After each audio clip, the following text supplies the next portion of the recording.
Hello! Welcome to Essay Nights, the Essay Slayers. My name is Julie and I will be your instructor as we read through Intrusion Prevention Security Information Systems dissertations. The article source is embedded in the video description below. Feel free to read along. Please note that you can get a custom, plagiarism-free essay for as little as $10 a page at Essay Nights. The link is in the description. Introduction Intrusion Detection Systems, IDS, were developed in 1990s, when the network hackers and worms appeared, initially for the identification and reporting of such attacks. The intrusion detection systems didn't have the ability to stop such attacks rather than detecting and reporting to the network personnel. The intrusion prevention systems got both characteristics, that is threat detection and prevention.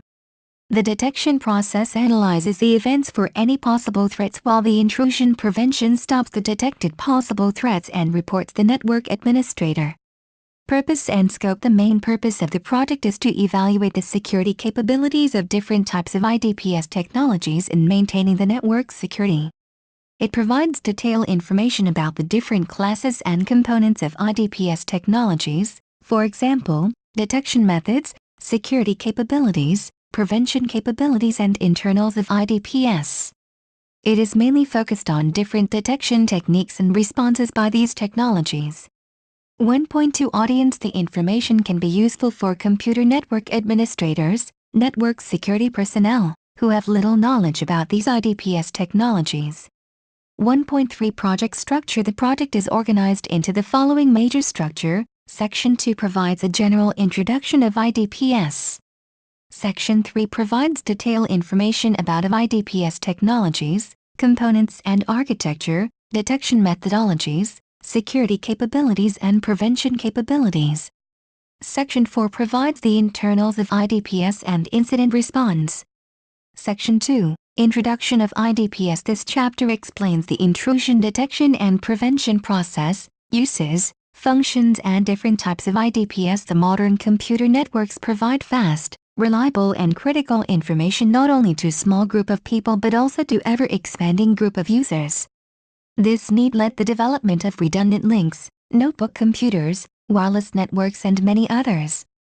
On one side, the development of these new technologies increased the importance and value of these access services, and on other side they provide more paths to attacks. During the past, in the presence of firewalls and antivirus software, organizations suffered huge losses in minutes to their businesses in terms of their confidentiality and availability to the legitimate clients. These modern threats highlighted the need for more advanced protection systems. Intrusion detection and prevention systems are designed to protect the systems and networks from any unauthorized access and damage. An intrusion is an active sequence of related events that deliberately try to cause harm, such as rendering system unusable, accessing unauthorized information or manipulating such information. In computer terminology, intrusion detection is the process of monitoring the events in a computer network or host resource and analyzing them for signs of possible incidents, deliberately or incidentally. The primary functions of IDPS are the identification of incident, logging information about them, stopping them and preventing them from causing any damage. The security capabilities of IDPS can be divided into three main categories: detection, identification of malicious attacks on network and host systems, prevention, stopping of attack from executing, reaction, immunization of the system from future attacks. On the basis of location and type of events they monitor, there are two types IDPS technologies: host-based and network-based. The network-based IDPS monitors traffic for particular network segment and analyzes the network and application protocol activity for suspicious events. It is commonly deployed at the borders between networks. While on the other hand, host-based IDPS monitors the activity of a single host and events occurring within that host for suspicious activity. There are two complementary approaches in detecting intrusions: knowledge-based approach and behavior-based approach. In knowledge-based approach, an IDPS looks for specific traffic patterns called signatures, which indicates the malicious or suspicious content, while in the behavior-based approach an intrusion can be detected by observing a deviation from normal or unexpected behavior of the user or the system. What is an IDS? The intrusion detection systems, IDS, can be defined as tools, methods and resources to identify, assess and report unauthorized or unapproved network activity. It is the ability to detect attacks against a network or host and sending logs to Management Console providing the information about malicious attacks on the network and host resources. IDSs fall into two main categories: host-based intrusion detection system, HIDS. A HIDS system requires some software that resides on the system and can scan all host resources for activity. It will log any activities it discovers to a secure database and check to see whether the events match any malicious event record listed in the knowledge base. Network-based intrusion detection systems, NIDS. A NIDS system is usually inline on the network and it analyzes network packets looking for attacks. A NIDS receives all packets on a particular network segment via one of several methods, such as taps or port mirroring. It carefully reconstructs the streams of traffic to analyze them for patterns of malicious behavior. The basic process for IDS is that it passively collects data and pre-processes and classifies them. Statistical analysis can be done to determine whether the information falls outside normal activity, and if so, it is then matched against a knowledge base. If a match is found, an alert is sent. Figure 1-1 outlines this activity. Response Manager GUI Host System Pre-Processing Statistical Analysis Alert Manager Knowledge Base Long-Term Storage Signature Matching Fig 1.1 Standard IDS System. What is an IPS? IPS technology has all capabilities of an intrusion detection system and can also attempt to stop possible incidents. IPS technologies can be differentiated from the IDS by one characteristic: the prevention capability. Once a threat is detected, it prevents the threat from succeeding. IPS can be a host-based, HIPS, which work best at protecting applications, or a network-based IPS, NIPS, which sits inline, stops and prevents the attack. A typical IPS performs the following actions upon the detection of an attack. IPS terminates the network connection or user session. It blocks access to target, that is IP address, user account or server. It reconfigures the devices, that is firewall, switch or router. It replaces the malicious portion of an attack to make it benign. And IPS typically consists of four main components: traffic normalizer, interpret the network traffic and do packet analysis and packet reassembly, and traffic is fed into the detection engine and service scanner. Service scanner builds a reference table that classifies the information and helps the traffic shaper manage the flow of the information. Detection engine does pattern matching against the reference table. Figure 1.2 outlines this process. Response Manager GUI Traffic Normalizer System Scanner Detection Engine Alert Manager Reference Table Long-Term Storage Signature Matching FIG 1-2 Standard IPS Uses of IDPS Technologies. The identification of possible incidents is the main focus of an IDPS. For example, if an intruder has successfully compromised a system by exploiting the vulnerability in the system, the IDPS could report this to the security personnel. Logging of information is another important function of IDPS. This information is vital for security people for further investigation of attack.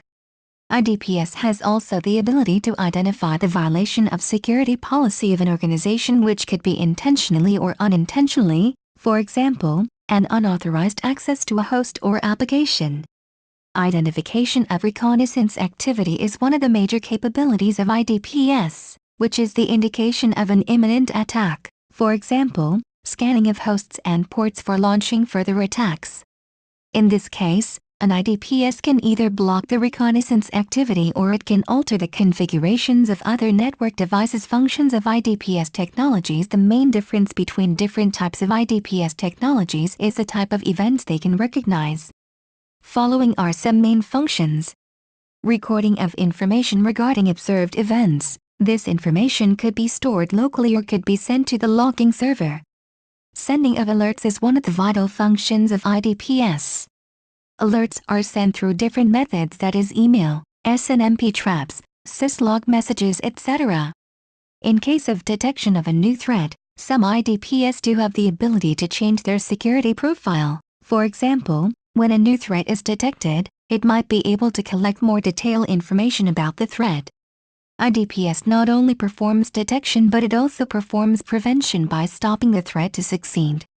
Following are some prevention capabilities. It can stop the attack by terminating either network connection or user session, by blocking access to a target host. It could change the configuration of other network devices, firewalls, routers and switches, to block the attack or disrupt it. Some IDPS could change the contents of a malicious IP packet. For example, it can replace the header of an IP packet with a new one. Types of IDPS technologies. IDPS technologies can be divided into following two major categories: network-based IDPS. Network-based IDPS monitors network traffic for a particular network segment. They analyze the network and application protocol activity to identify any suspicious activity. A network-based IDPS usually sits inline on the network and it analyzes network packets looking for attacks. It receives all packets on a particular network segment, including switched networks. It carefully reconstructs the streams of traffic to analyze them for patterns of malicious behavior. They are equipped with facilities to log their activities and report or alarm on questionable events. Main strengths of network-based IDPS are packet analysis. Network-based IDPSs perform packet analysis. They examine headers of all IP packets for malicious contents. This helps in detection of the common denial of service (DOS) attack. For example, LAN attack, in which both the source and destination addresses and source and destination ports are same as of the target machine. This caused the target machine to open connection with itself, causing the target machine either perform slowly or crash. It can also investigate the payload of an IP packet for specific commands.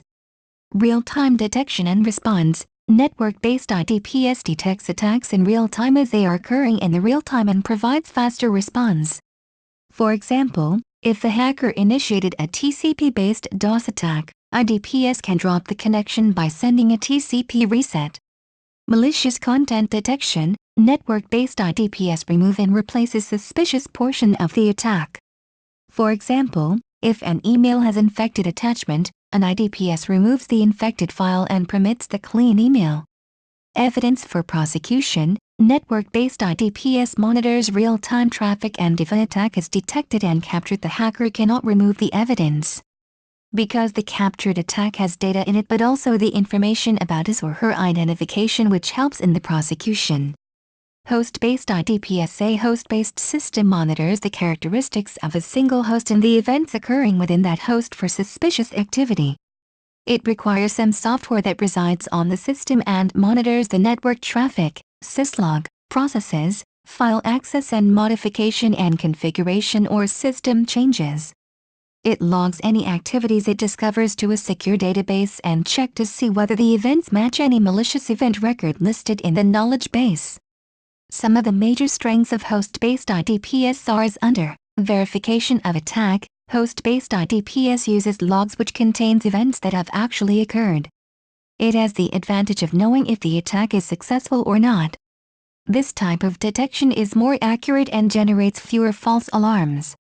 Monitoring of important components. Host-based IDPS monitors key components, for example, executables files, specific DDLs and NT registry. All of these can cause damage to the host or network. System-specific activity. Host-based IDPS monitors user and file access activity.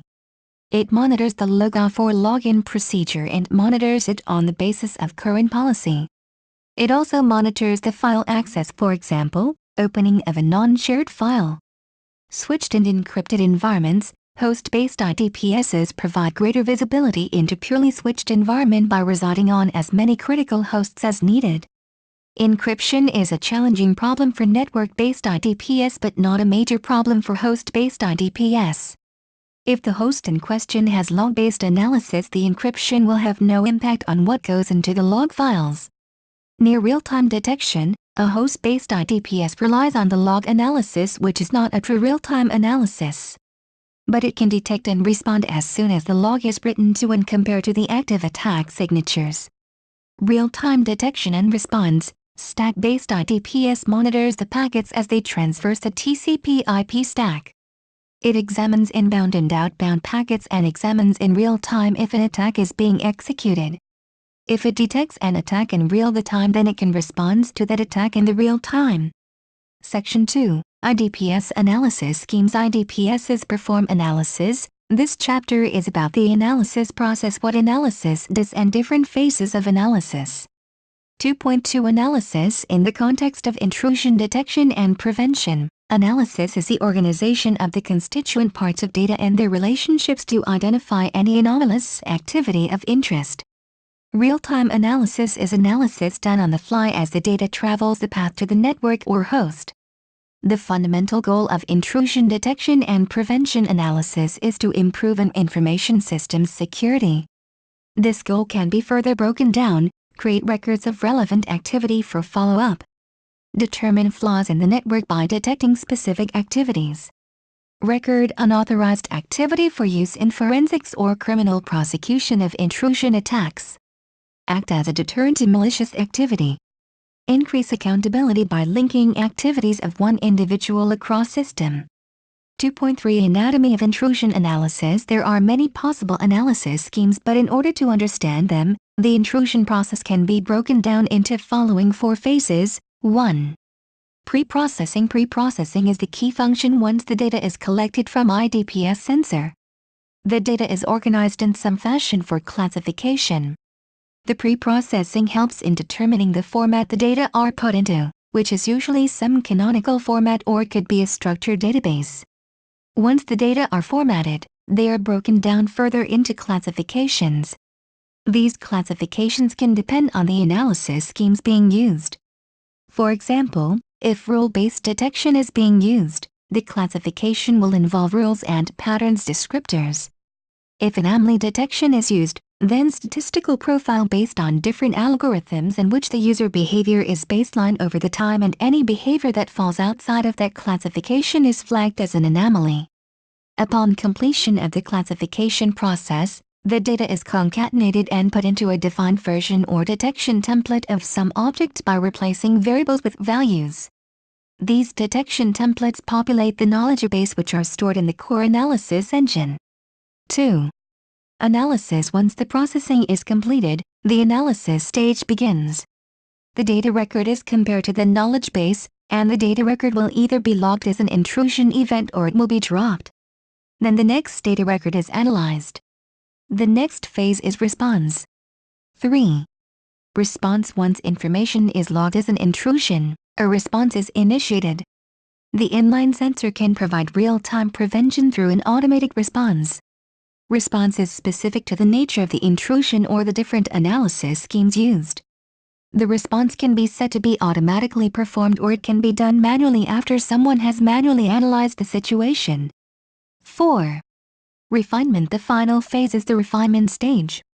This is where the fine-tuning of the system is done, based on the previous usage and detected intrusions. This gives the opportunity to reduce false positive levels and to have a more accurate security tool.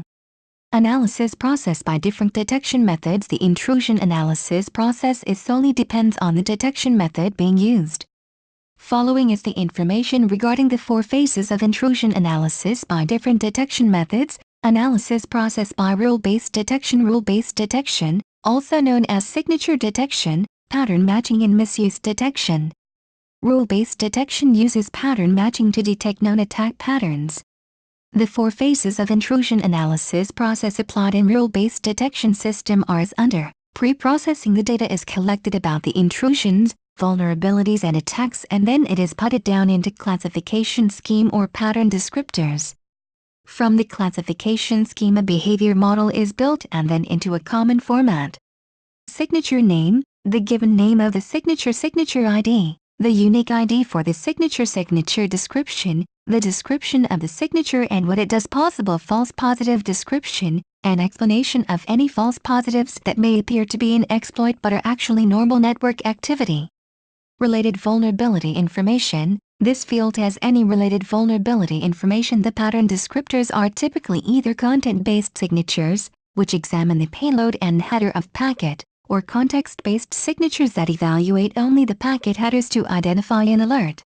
The pattern descriptors can be atomic, single, or composite, multiple, descriptors.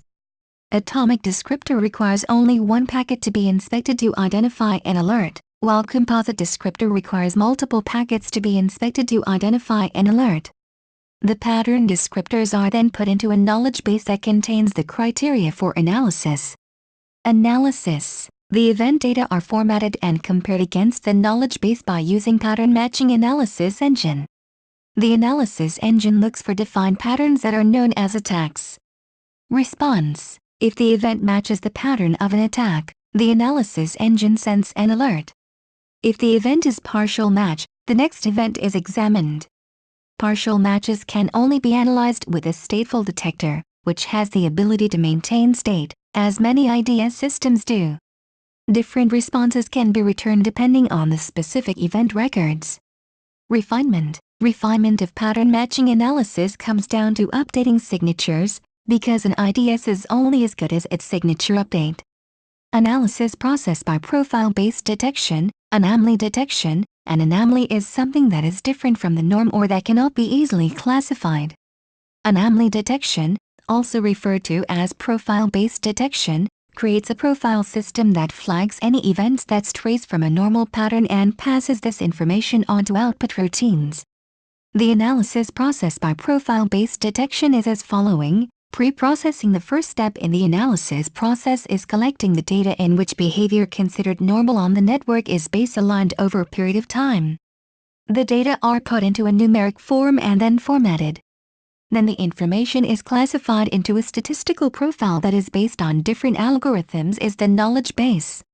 Analysis. The event data are typically reduced to a profile vector, which is then compared to the knowledge base. The contents of the profile vector are compared to a historical record for that particular user, and any data that fall outside of the baseline of normal activity is labeled as deviation. Response. At this point, a response can be triggered either automatically or manually. Refinement. The profile vector history is typically deleted after a specific time.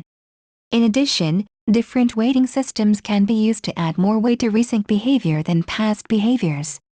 Section 3. IDPS Technologies. This section provides an overview of different technologies. It covers the major components, architecture, detection methodologies and security capabilities of IDPS. Components. Following are the major components and architecture of IDPS.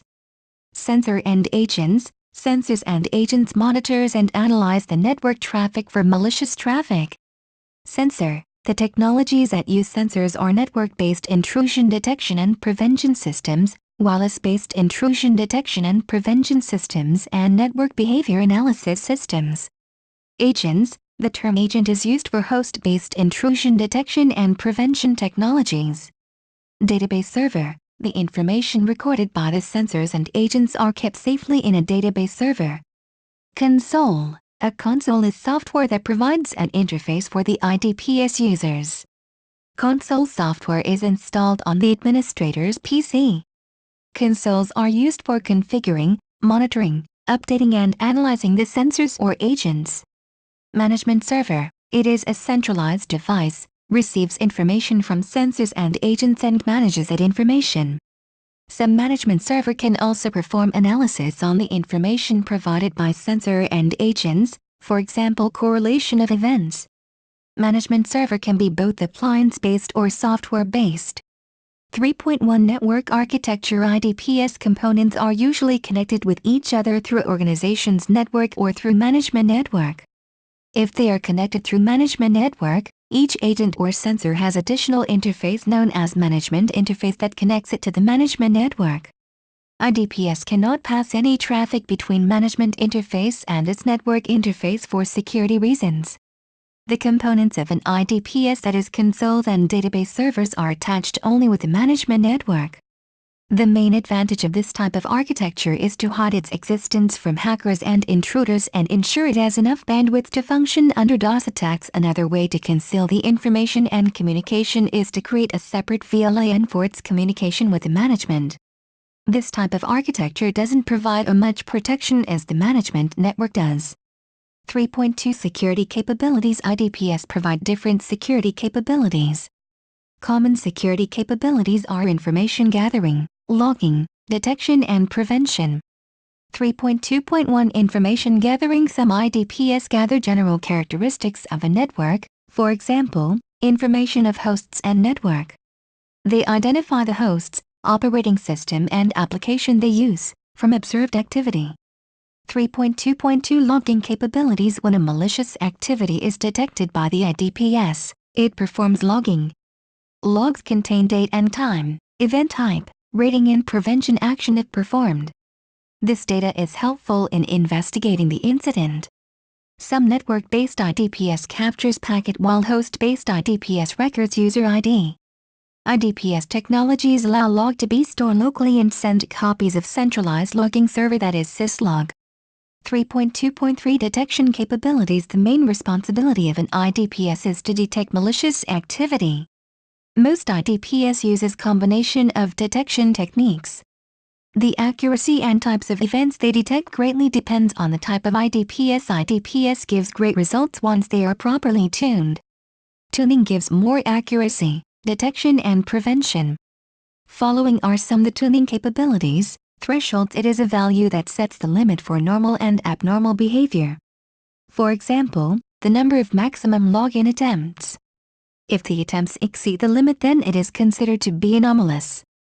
Blacklists and whitelists. A blacklist is a list which contains TCP or UDP port numbers, users, applications, files, extensions, etc. that is associated with malicious activity. A whitelist is a list of discrete entities that are known to be benign. Mainly used to reduce false positive. Alert setting. It enables IDPs to suppress alerts if an attacker generates too much alerts in a short time and blocking all future traffic from that host. Suppressing of alerts provide IDPs from being overwhelmed. 3.2.4 Prevention capabilities. IDPs offers multiple prevention capabilities. The prevention capability can be configured for each type of alert. Depending on the type of IDPs, some IDPs sensors are more intelligent. They have learning and simulation mode, which enables them to know when an action should be performed, reducing the risk of blocking benign activity. 3.2.5 Types of alarms. When IDPs detects an intrusion, it generates some types of alarms, but no IDPs generates 100% true alarm. An IDPs can generate alarm for legitimate activity and can be failed to alarm when an actual attack occurs. These alarms can be categorized as false alarms. When an IDPs fails to accurately indicate what is actually happening in the network, it generates false alarms. False alarms fall into two main categories: false positives. These are the most common type of alarms. False positive occurs when an IDPs generates alarm based on normal network activity. False negatives. When an IDPs fails to generate an alarm for intrusion, it is called false negative. It happens when IDPs is programmed to detect CK but the attack went undetected. 2. True alarms. When an IDPs accurately indicates what is actually happening in the network, it generates true alarms. True alarms fall into two main categories: true positives. When an IDPs detects an intrusion and sends alarm correctly in response to actually detecting the attack in the traffic. True positive is opposite of false negative. True negative. It represents a situation in which an IDPs signature does not send alarm when it is examining normal user traffic. This is the correct behavior. Architecture design is of vital importance for the proper implementation of an IDPs. The considerations include the following: the location of sensors or agents, the reliability of the solutions and the measurements to achieve that reliability. For example, using of multiple sensors for monitoring the same activity as a backup. The number and location of other components of IDPs for usability, redundancy and load balancing. The systems with which IDPs needs interfacing, including system to which it provides the data, that is log servers, management softwares. System to which it initiates the prevention responses, that is routers, firewalls or switches. The systems used to manage the IDPs components, that is network management software. The protection of IDPS communications on the standard network.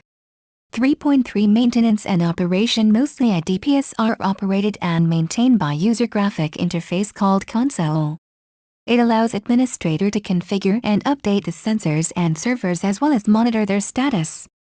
Console also allows users to monitor and analyze IDPS data and generate reports. Separate accounts could be set up for administrators and users. Command Line Interface, CLI, is also used by some IDPS products. CLI is used for local administration, but it can be used for remote access through encrypted tunnel. 3.3.1 Common use of consoles. Many consoles offer drill-down facilities. For example, if an IDPS generates an alert, it gives more detailed information in layers. It also gives extensive information to the user, that is packet captures and related alerts. Reporting is an important function of console. User can configure the console to send reports at set time. Reports can be transferred or emailed to appropriate user or host. Users can obtain and customized reports according to their needs. 3.3.2 Acquiring and applying updates. There are two types of updates: software updates and signature updates. Software updates for enhancing the performance or functionality and fixing the bugs in IDPS, while the signature updates for adding detection capabilities or refining existing capabilities. Software updates are not limited for any special component, but it could include all or one of them, that is sensor, console, server and agents. Mostly updates are available from the vendor's website. New chapter detection methodologies. Most IDPS uses multiple detection methodologies for broad and accurate detection of threats, but following our primary detection methodologies: signature-based detection, stateful protocol analysis. 3.3.1 Signature-based detection. The term signature refers to the pattern that corresponds to a known threat. In signature-based detection, the predefined signatures, stored in a database, are compared with the network traffic for series of bytes or packet sequence known to be malicious. For example, an email with a subject of free screensavers and an attachment of screensavers X, which are characteristics of known form of malware, or a telnet log attempt with a false username is the violation of an organization's security policy. A signature is a string that is part of what an attacking host sends to an intended victim host that uniquely identifies a particular attack. Input strings are passed through onto detection routines match a pattern in the IDPS's signature files. This method is the simplest detection method because the current unit of an activity, which could be either a packet or a log entry, is compared with the predefined list of signatures using a string comparison. This is very effective for detecting known threats but is ineffective in detecting unknown threats. Signature-based technologies have very less understanding of network and application protocols, and because of this they are ineffective for handling complex data communication. For example, in the above case, if the attacker changes the name of the file to screensaver2x instead of screensaverx, the signature-based technology, using simple string comparison, could not detect it be a malware. So for this reason, whenever a new threat is detected, by other means, a new signature has to be created to stop such attacks in future. 3.3.2 Anomaly-based detection. Anomaly-based detection is based on the behavior of an event in a system or in a network. It is the comparison of observed events, over a period of time which is considered to be normal, against the events of significant deviations. When some unusual behavior occurs, which could be an event's state or content, it triggers an alarm. His methodology uses profiles. The profiles are built over a period of time by monitoring the characteristics of a typical activity. For example, a profile for a network might show that web activity comprises an average of 20% of network bandwidth. Any more bandwidth usage will be considered as anomaly. Initial profile is generated over a period of time called a training period. Profiles set the baseline for the normal accepted behavior of the network. Any activity which deviates from this baseline would be considered as anomalous. For example, the normal port used by HTTP is 80, but if it uses other non-standard ports then it would be considered as abnormal or during the day. Profiles can either be dynamic or static. Dynamic profiles are developed by monitoring a typical activity over a period of time called training period. Static profiles are configured manually. It is difficult for the network administrator to manually configure the profiles because of the complexity of network traffic, while the dynamic profile can adjust itself as new events are observed. With the passage of time, the networks and systems do change. In such a situation, static profiles needed to be updated while the dynamic learn themselves and update the profiles accordingly, but they are susceptible to invasion techniques. For example, an attacker can perform small amount of malicious activity occasionally, then slowly increasing the quantity and frequency of activity. One key distinction between anomaly detection and other analysis schemes is that anomaly-based schemes not only define activities that are not allowed, but also activities that are allowed. In addition, anomaly detection is typically used for its ability to collect statistical behavior and characteristic behavior. Statistics are quantitative and characteristics are more qualitative. For example, a server's UDP traffic never exceeds 25% of capacity, describes a statistical behavior, and a user X does not normally FTP files outside of the company, describes a characteristic behavior. Anomaly-based detection methods are quite effective for detecting previously unknown threats because it detects network traffic that is new or unusual, which is opposite to the anomaly-based detection. 3.3.3 Stateful Protocol Analysis. Stateful protocol analysis is another comparison technique, which depends on the predefined universal standards that specify how a particular protocol should behave. It compares predetermined profiles of generally accepted definitions of benign protocol activity for each protocol state against observed events to identify deviations. It looks for network protocol violations or misuse based on RFC-based behavior. Stateful protocol analysis relies on vendor-developed universal profiles that specify how particular protocols should and should not be used. The protocol analysis performed by stateful protocol analysis methods includes reasonableness checks for individual commands, such as minimum and maximum lengths for arguments. If a command typically has a username argument, and usernames have a maximum length of 20 characters, then an argument with a length of 1000 characters is suspicious. If the large argument contains binary data, then it is even more suspicious. Stateful protocol analysis performs the inspection of headers as well as the contents of an IP packet up to the application layer. The information obtained from various layers, that is transport, session and network layer, the stateful protocol analysis decides whether the traffic is legitimate or not. It also examines the state of a connection and store information in a state table. The following looks at the interaction of stateful inspection in the context of an IDPS, Internet protocols. Some applications create complex patterns of network traffic, for example, FTP and web traffic. In order to analyze the state of these network connections, IDPS keeps a track in a central cache.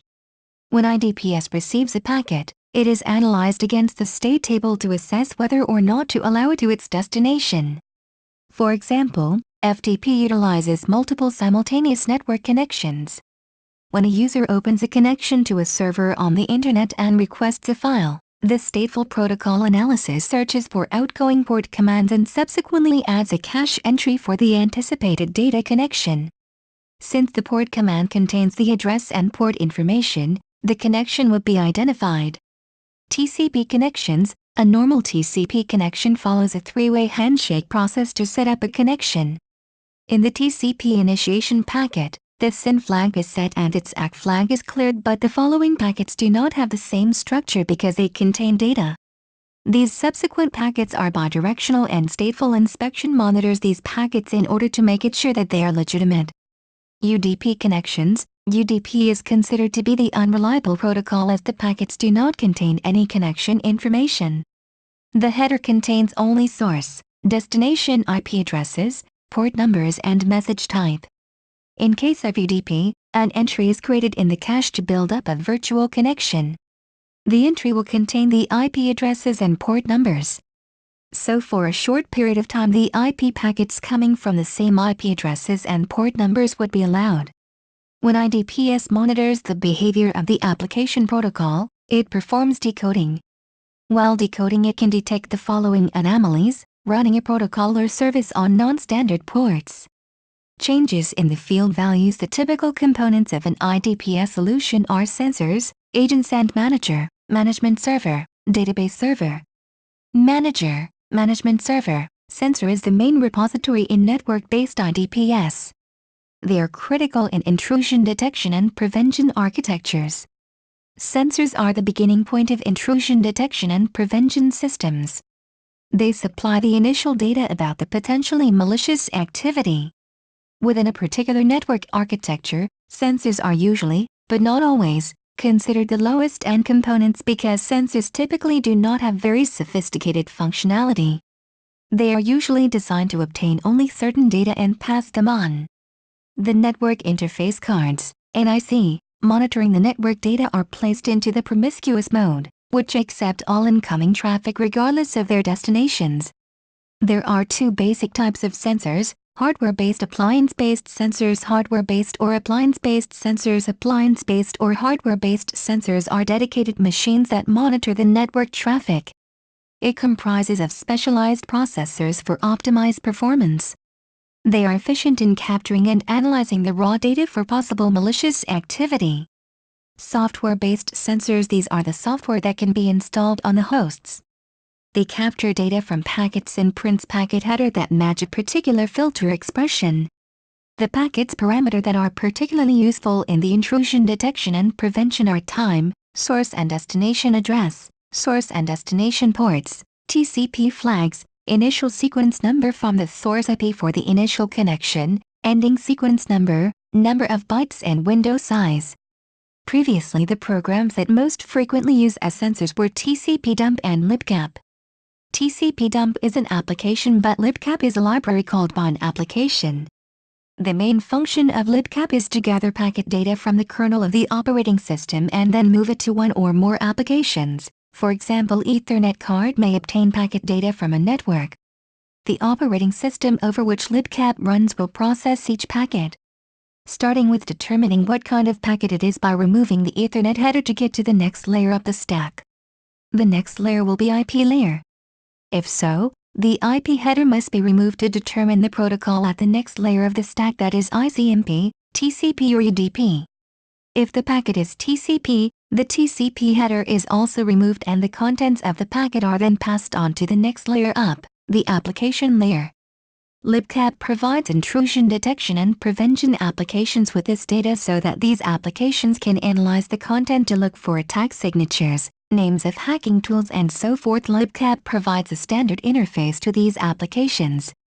Sensors deployment considerations. Many sensors require that a host be running one or more network interfaces in promiscuous mode.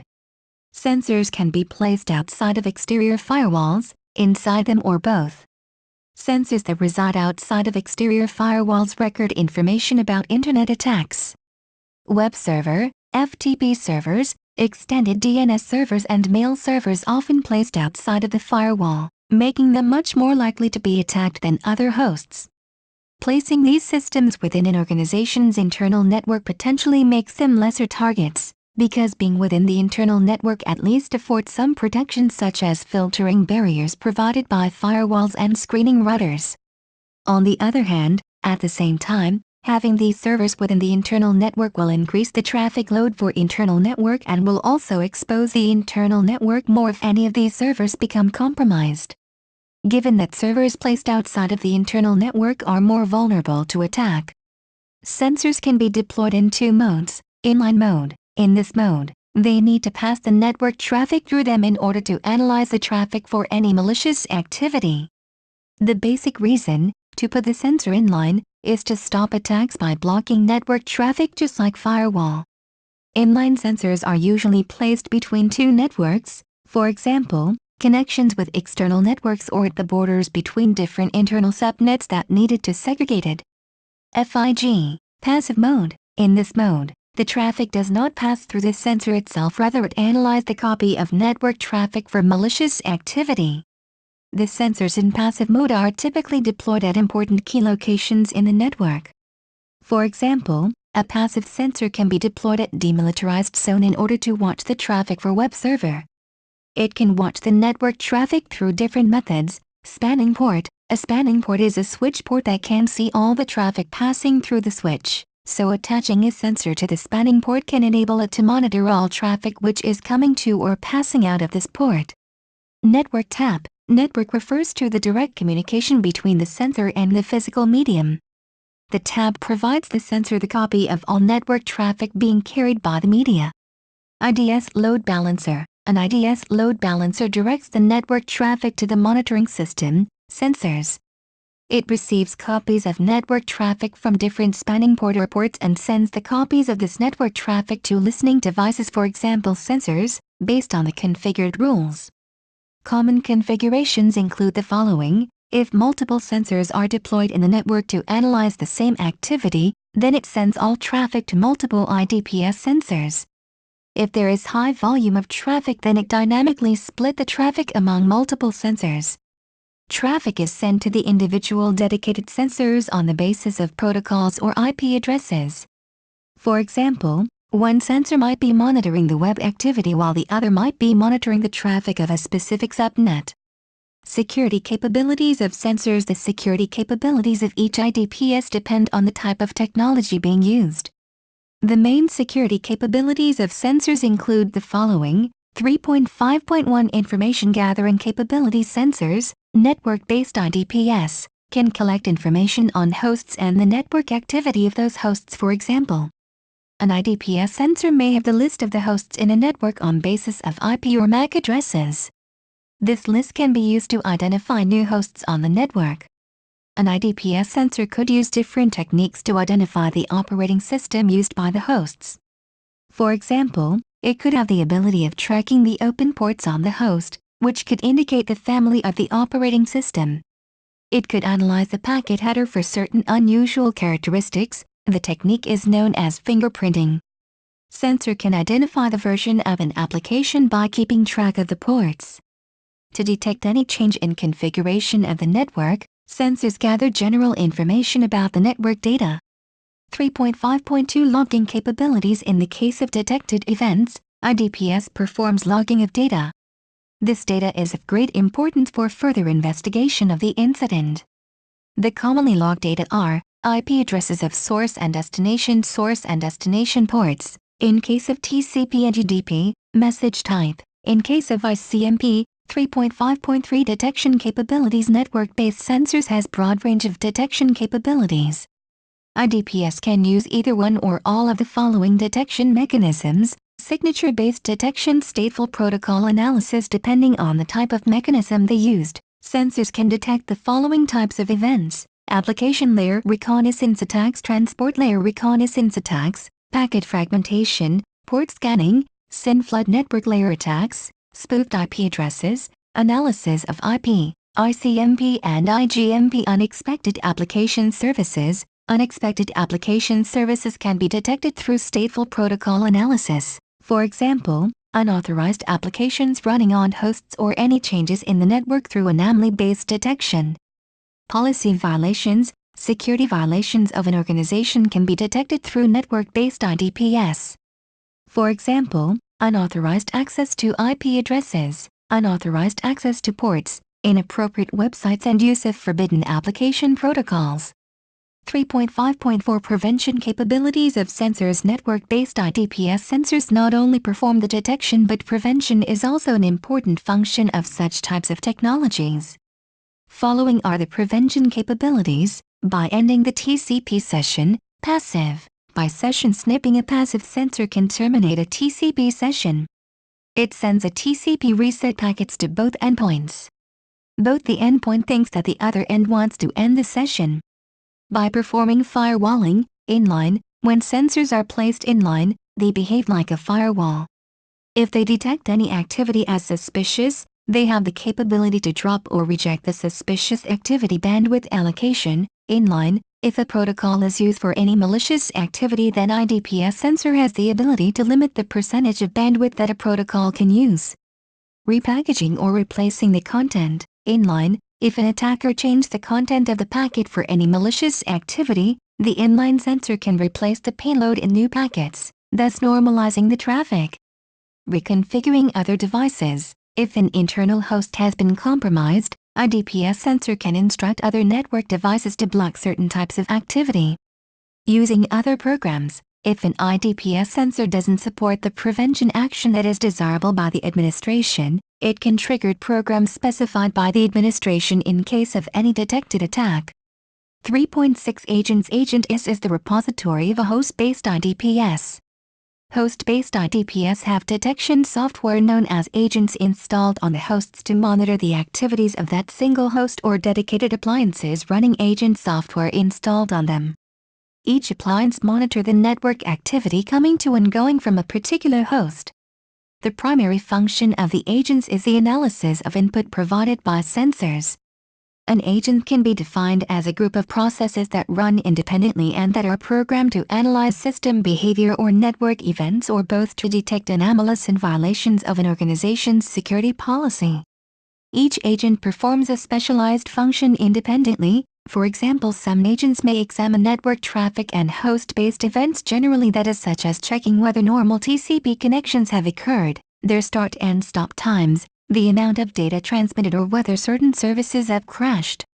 Other agents might look at specific aspects of application layer protocols such as FTP, TFTP, HTTP and SMTP, as well as authentication sessions, to determine whether data in packets or system behavior is consistent with known attack patterns.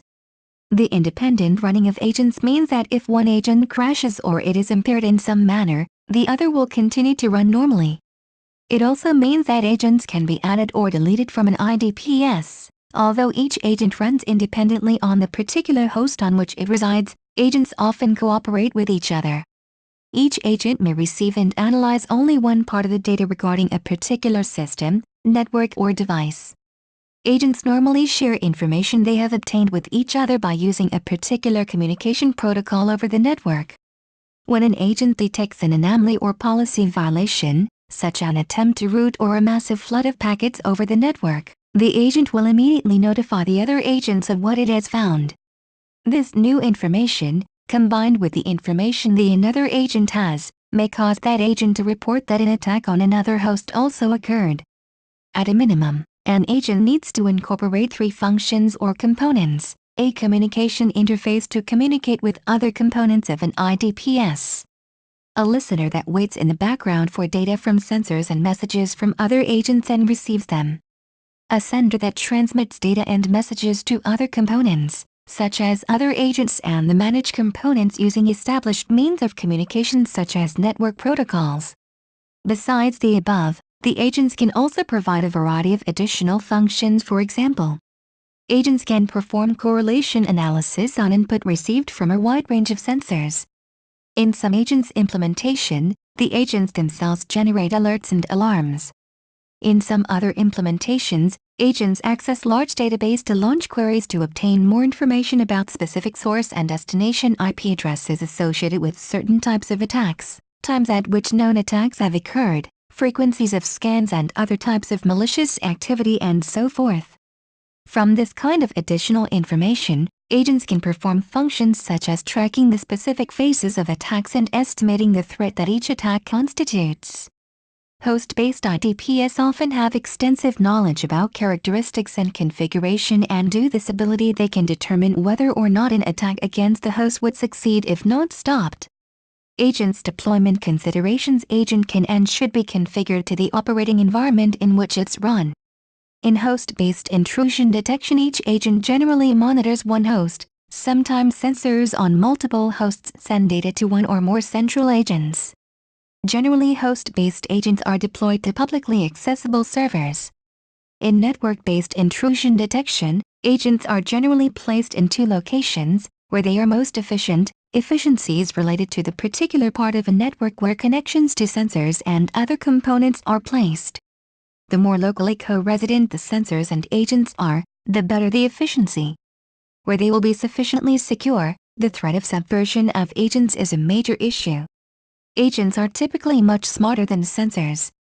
If an agent is successfully attacked, not only will the attacker be able to stop or subvert the type of analysis that the agent performs, but the attack can also be able to glean information that is likely to prove useful in attacking the other components of an IDPS. Compromised agents thus can rapidly become a security liability. The way agents are typically deployed provides some level of defense against attacks that are directed at them. Agents, especially in network-based IDPS, are generally distributed throughout a network or networks. Each agent must therefore be individually discovered and attacked. This substantially increases the work involved in attacking agents, something that is very desirable from a security perspective, each to some degree unique challenge to the attacker. Agents need to be secure by doing many things that must be done to protect sensors, hardening the platform on which they run, ensuring that they can be accessed by authorized persons, and so on. Security capabilities of agents. The security capabilities of host-based IDPs are as follows. 3.7.1 Logging capabilities. One of the important functions of agents or host-based IDPs is logging of data to detected events. The logged data is useful for the further investigation of the incident. The commonly logged information include the following: IP addresses and port information, applications, path and file names. 3.7.2 Detection capabilities. Host-based IDPs detect different types of events, depending on type of detection technology.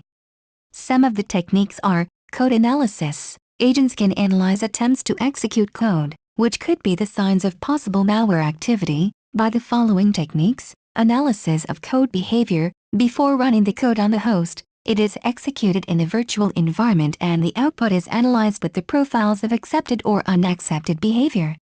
Buffer overflow. Attempts to perform buffer overflow is detected by looking certain sequence of instructions and accessing to the memory that is not allocated to the process. System call monitoring. Some malicious activities involve triggering of other applications or processes. Agent watch such attempts. Lists of applications and library. If a user attempts to load an application or library, an agent monitors it by comparing with a list of authorized and unauthorized applications and libraries. Analysis of network traffic. Agents analyze the network, transport and application layer protocols for any malicious activity. In addition, they also do processing for some applications, for example, email clients. Filtering of network traffic. Agents can filter incoming and outgoing traffic from each application. Their traffic filtering capability prevent unauthorized access. Monitoring of file system. Different techniques are used to monitor the file system. Checking of file integrity. This can be done by generating message digests or cryptographic checksums for files and comparing it with the reference values. Checking of file attributes. It involves checking of file attributes, for example, ownership and permissions to specific file. Attempts to file access. An agent has policies regarding file access. It compares the current attempt or type of access with the policies. The attempt could be from a user or an application.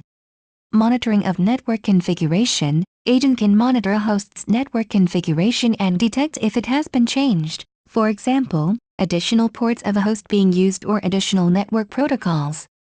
3.7.3 Prevention capabilities of agents. The prevention capabilities of the host-based IDPs agents mainly depend on the detection techniques used by them.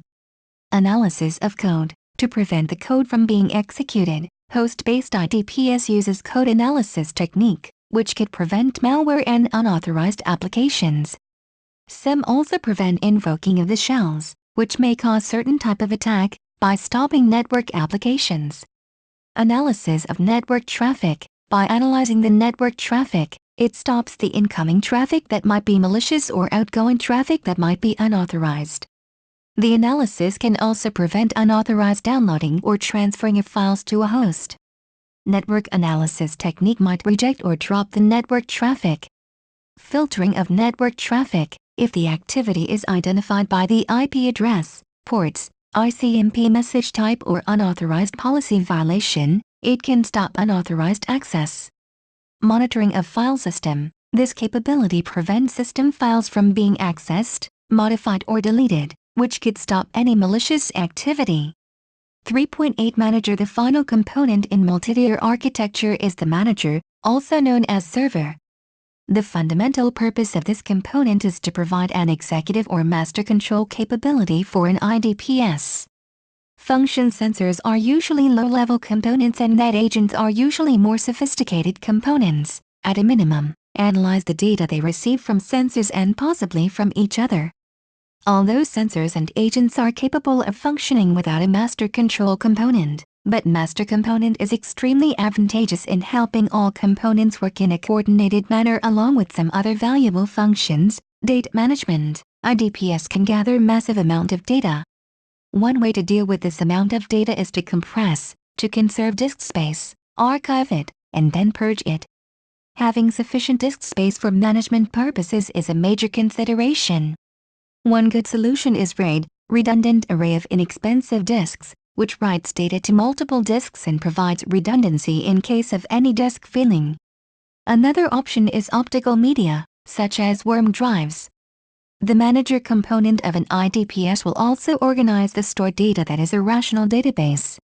Once a database is designed and implemented, new data can be added on the fly and queries against database entries can be made. Alerting. Another important function that the manager component can perform is generating alerts whenever events that constitute high levels of threat occur. Agents are designed to provide detection capability, but agents are normally not involved in alerting because it is more efficient to do so from a central host. Agents usually send information to a central server that sends alert whenever predefined criteria are met. This requires that the server not only contain the addresses of operators who need to be notified, but also have an alerting mechanism. Alerts are either sent via email or syslog facility. The message content is usually encrypted. The main advantage of syslog facility is its flexibility. Syslog can send messages about nearly anything to just about everybody if desired. Event correlation. It is extremely important function of the manager component is correlating events that have occurred to determine whether they have a common source, whether they were part of a series of related attacks and so forth.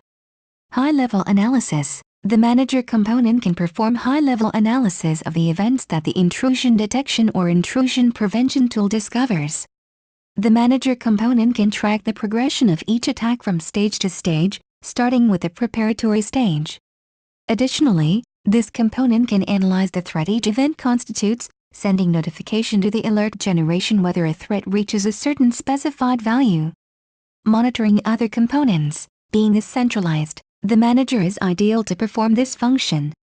The manager can send packets to each sensor and agent to determine whether each is up and running. If the manager component determines that any other component has failed, it can notify its alerting facility to generate an alert. Manager can also monitor each host to ensure that logging or auditing is functioning correctly. Policy generation and distribution. Another important function of the manager component is policy generation and distribution. The term policy refers to the setting that affect how the various components of an intrusion detection or intrusion prevention system function. Based on the data that the manager component receives, it creates and then distributes a policy or a change in policy to individual hosts. The policy might tell each host to not accept input for a particular source IP address or not to execute a particular system call. The manager component is usually in charge of creating, updating and enforcing policy. Management console. Manager component also provides an interface to the users through Management console. It displays critical information alerts, the status of each component, data in individual packets, audit log data, etc., and also allow the operator to control every part of an IDPS. For example, if a sensor is sending corrupted data, an operator can quickly shut down the sensor. 3.8.1 Manager Deployment Consideration. The most important deployment considerations for the manager component are the ensuring that it runs on extremely high-end hardware, large amount of physical memory and fast processor, and reliable operating system. Redundant servers in case one fails are additional measures that can be used to help assure continuous availability. The deployment of manager component in a network should be based on the efficiency. The manager component should be in a location within the network that minimizes the distance from agents with which it communicates and on security. 3.8.2 Manager Security Considerations. Sensors are most vulnerable to attacks and compromised agents can cause considerable trouble. But a single successful attack on the management console is generally the worst imaginable outcome.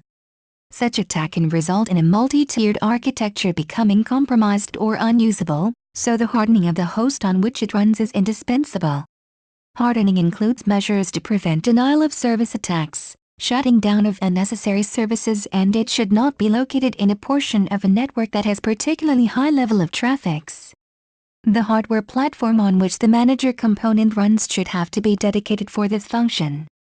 Unauthorized physical access is always a major concern in any system, but unauthorized access to the management console is even more critical. Putting suitable physical access controls in place is thus imperative. Authentication is also a special consideration for the management component. Password-based authentication has become increasingly ineffective in keeping out unauthorized users. Finally, providing suitable levels of encryption is critical. All communications between the manager component and any other component need to be encrypted with strong encryption. Section 4. Internals of IDP. IDPs can be simple or complex. At the simplest level, a packet capturing program can be used to dump packets to the files, and then use of simple commands within scripts to search for strings of interest within the files. This approach is not practical given the sheer volume of traffic that must be collected, processed and stored for the simple level of analysis that could be performed. In complex IDPs, sophisticated operations such as filtering out undesirable input, applying firewall rules, getting certain kinds of incoming data in a format that can be more easily processed, running detection routines on the data, and executing routines such as those that shun certain source IP addresses would occur. In this case, more sophisticated internal events and processes would occur. The following information will be focused on the flow of information in IDPs, detection of exploits, dealing with malicious code, etc. Raw packet capture. Internal flow of information starts with raw packet capture. This involves not only capturing the packets, but also passing the data to the next component of the system.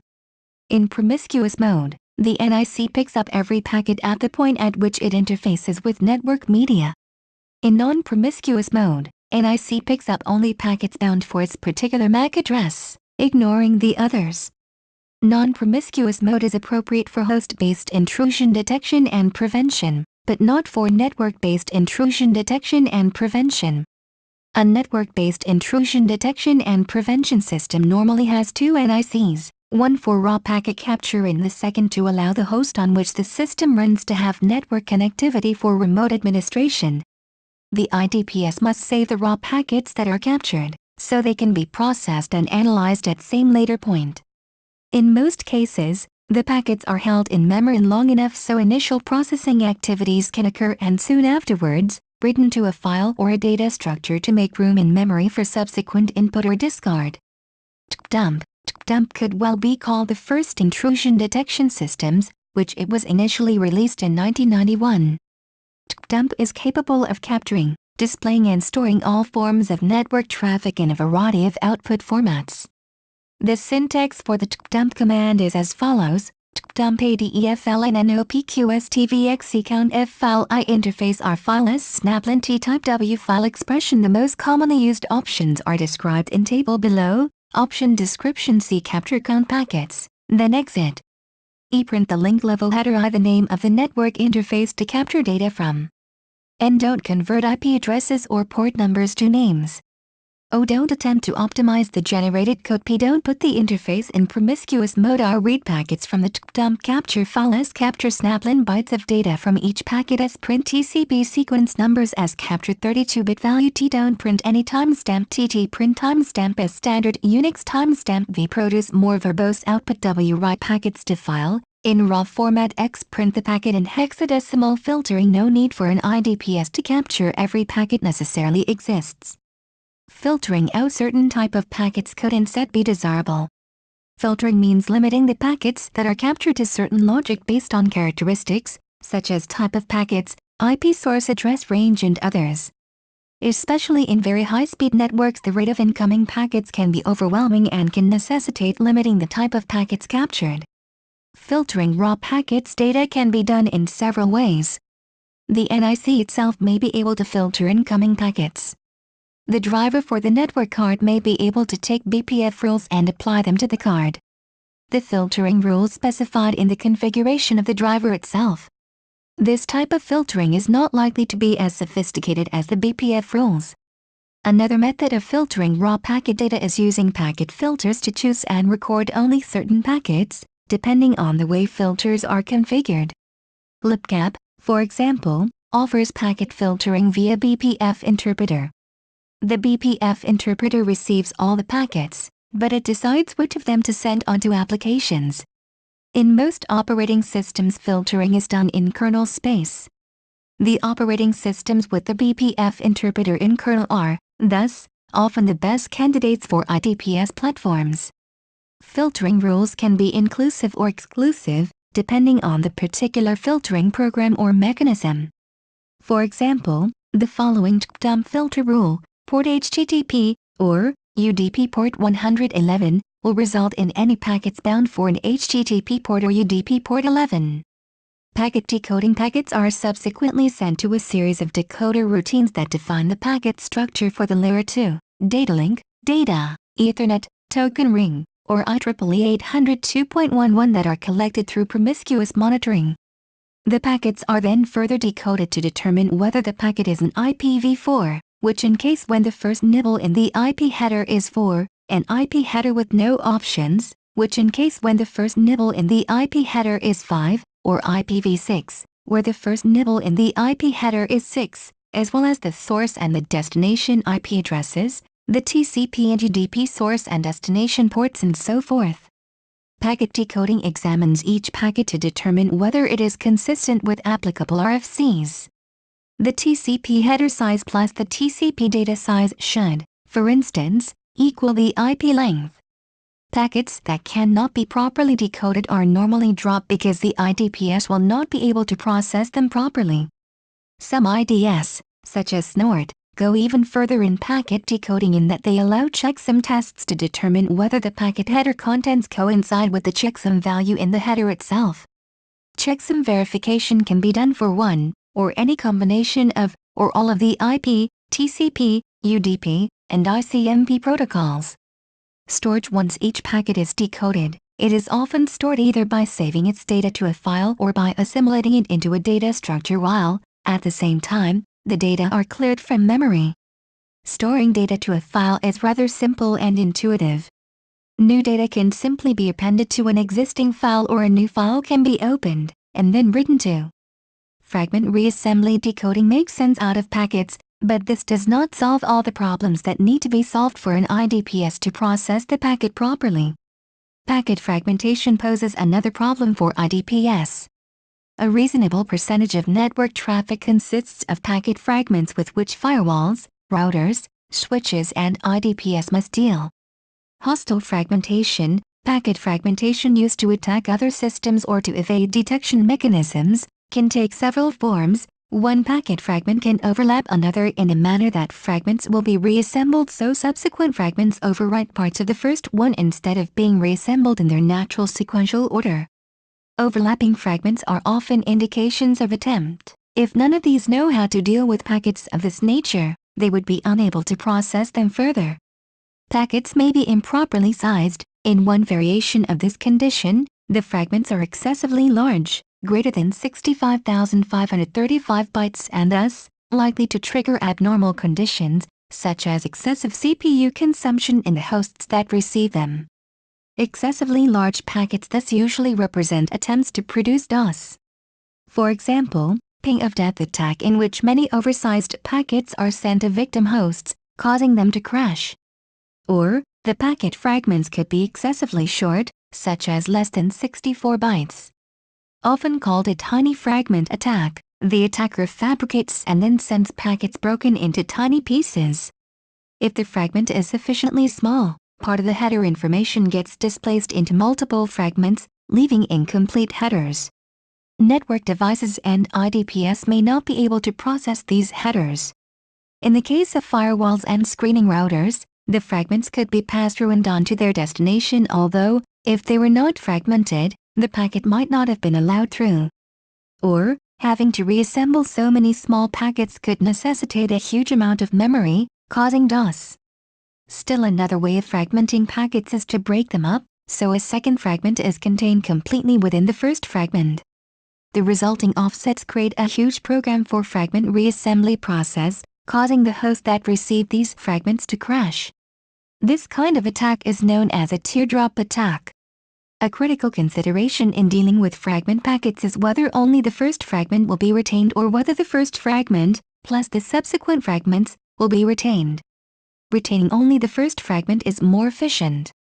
The first fragment contains the information in the packet header that identifies the type of packet, the source and the destination IP addresses, and so on.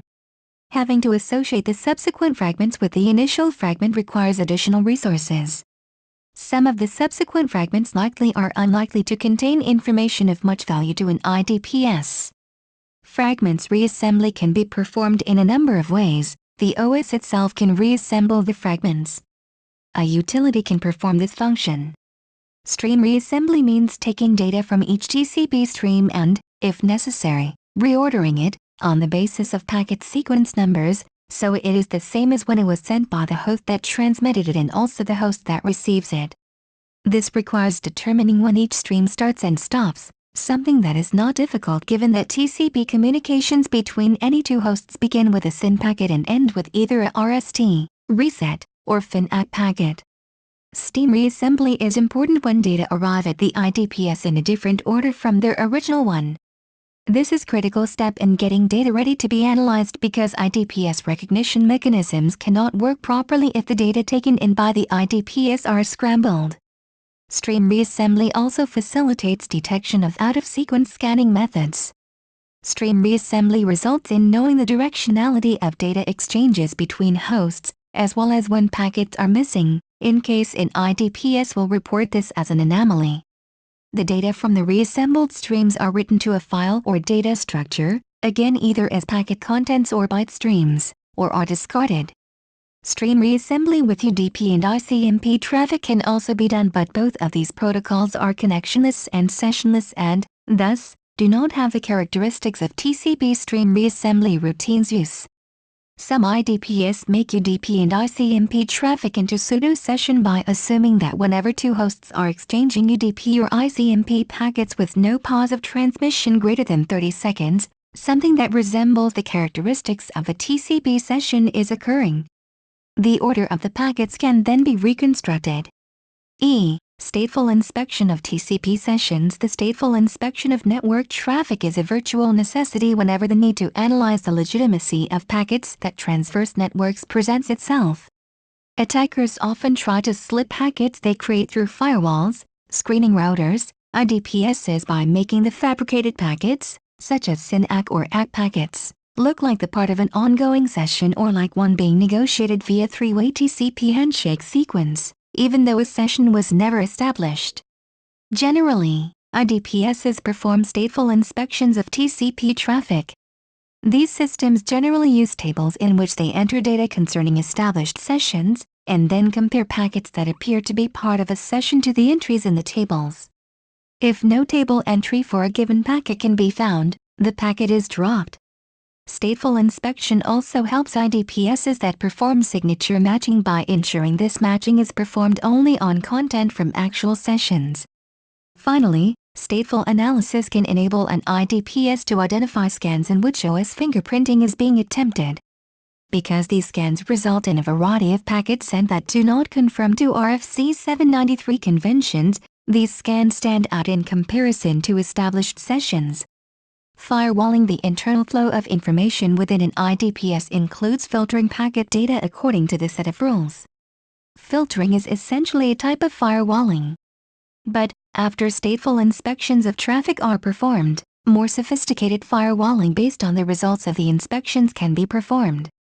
While the primary purpose of filtering is to drop packet data that are not of interest, the primary purpose of firewalling after successful inspection is to protect the IDPS itself. Attackers can launch attacks that impair or completely disable the capability of the IDPS to detect and protect.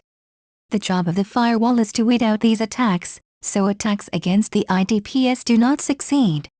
Signature matching. A signature is a string that is part of what an attacking host sends to an intended victim host that uniquely identifies a particular attack. Signature matching means input strings passed on to detection routines match a pattern in the IDPS's signature files. The exact way an IDPS performs signature matching varies from system to system.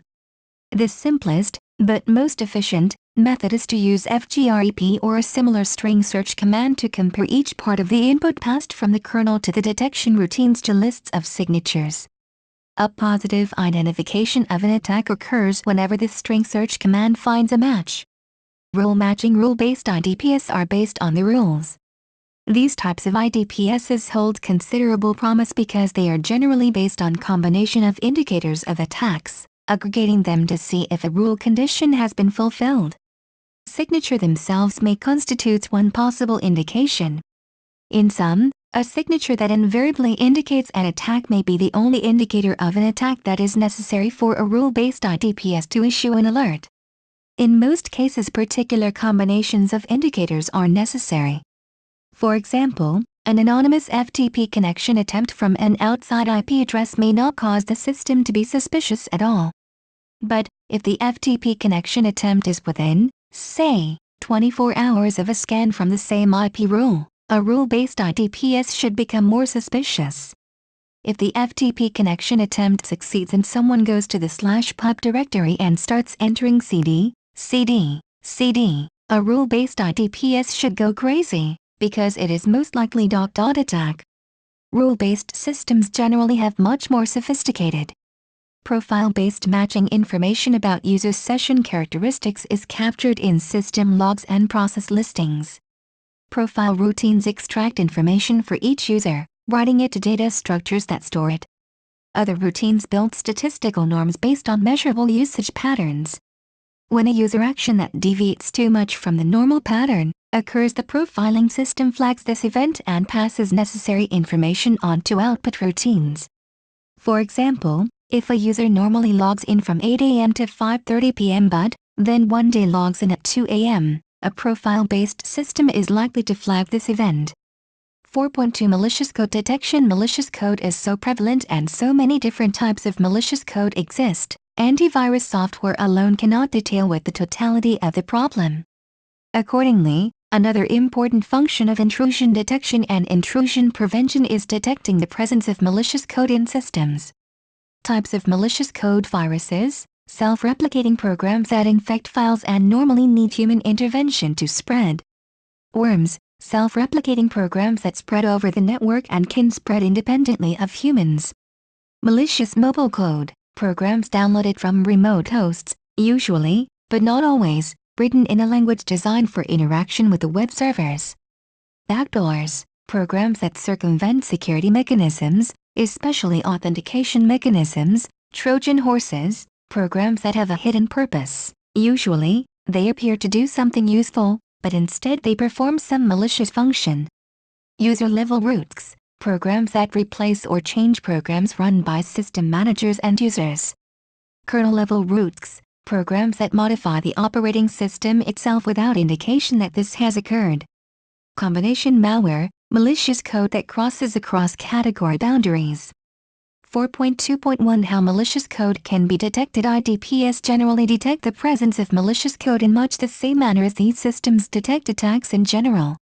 This is how these systems can detect malicious code. Malicious code sent over the network is characterized by signatures such as those recognized by antivirus software. IDPS can match network data with signatures, distinguishing strings of malicious code within executables, unless the traffic is encrypted. Rules based on port activation can be applied. If, for example, UDP port 27374 in a Windows system is active, a good chance exists that the deadly Sub7 Trojan horse program is running on that system. Worms often scan for other systems to infect. The presence of scans can thus also be indications of malicious code infections for rules-based IDPS. Tripwire-style tools can detect changes to system files and directories. Symptoms within systems themselves, as detected by host-based IDPS, can indicate malicious code is present. Example includes the presence of certain files and changes to the registry of Windows systems, in which values can be added to cause malicious code to start whenever a system boots. 4.3 Output routines. Once the detection routines in an IDPS have detected some kind of potentially adverse event, the system needs to do something that at a minimum alerts operators that something is wrong, or to go farther by initiating evasive action that results in a machine no longer being subjected to attack. Normally, calls within detection routines activate output routines. Most current IDPS write events to a log that can easily be inspected. Evasive action is generally considerably more difficult to accomplish. However, the following types of evasive actions are currently often found in IDPS. Output routines can dynamically kill established connections. If a connection appears to be hostile, there is no reason to allow it to continue. In this case, an RST packet can be sent to terminate a TCP connection. However, sending a RST packet may not work. Systems with low performance hardware or that are overloaded may be unable to send RST packet in time. Additionally, ICMP traffic presents a special challenge when it comes to terminating ICMP sessions. The best alternatives for stopping undesirable ICMP traffic are one of the following ICMP options. ICMP host, meaning to transmit an ICMP host unreachable message to the other host. ICMP net, resulting in transmitting an ICMP network unreachable to the client. ICMP port, causing an ICMP port unreachable to be sent to the client. Systems that appear to have hostile intentions can be blocked from further access to a network. Many IDPS are capable of sending commands to firewalls and screening routers to block all packets from designated source IP addresses. A central host that detects attack patterns can recognize a new attack and its manifestations within a successful attack system. The central host can change a policy accordingly. It can forbid overflow input from going into the stack or heap. It can also prevent recursive file system deletion commands from being carried out, given that commands to do either are entered on a system and then send changed policy to other systems, keeping them from performing these potentially adverse actions. 4.4 Incident response. The number of attacks that an organization faces is growing quickly. To put in IDPS with no goals or plan for how to respond is just as risky as not having the systems in place at all. Tracking and responding to intruders on the network is a very complex task that needs to be planned. There are two ways to deploy IDPS to detect incidents: attack detection and intrusion detection.